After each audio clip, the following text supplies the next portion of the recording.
should read more and learn more.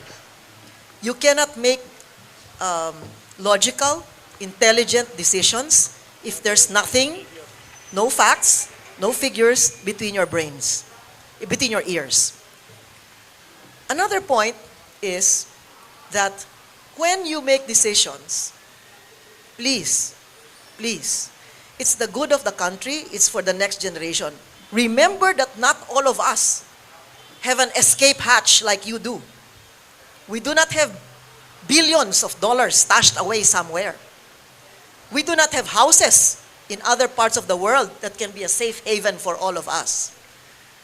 So please read, learn, go back and find out what happened in history, because if you don't know it, or you don't want to know about it, then you're just bound to make the same mistakes or commit the same mistakes.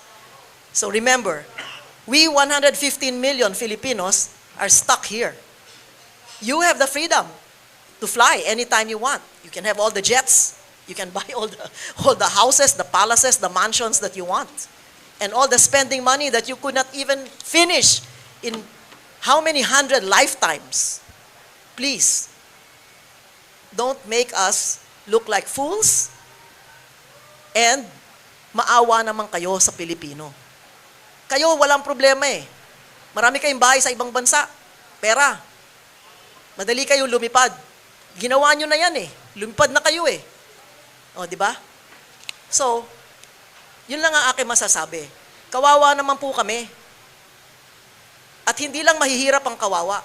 Yung middle class, na paunti-unti nawawala. Yung kanilang pinag-ipunan dahil lang naniniwala sila dito sa mga propaganda, sa mga trolls, sa mga TikTok, sa mga... Hindi po yan ang kailangan namin eh.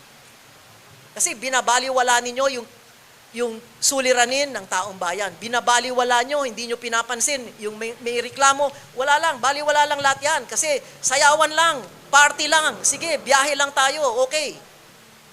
Okay lang sana kung maunlad yung bansa natin. Ngayon, meron pang Maharlika Fund. Di ba? Nakita natin sa Sweden, sa ibang bansa, na lusaw lahat yung pondo. Ang daming mga pera ng GSIS, SSS, o kung ano pa mang government institutions na ilalagay nyo dyan. Hindi yan sarili nyong alkansya. Kaya mag-ingat po kayo. Dahil, hindi lang tatahimik ang Pilipino. Alam natin yan.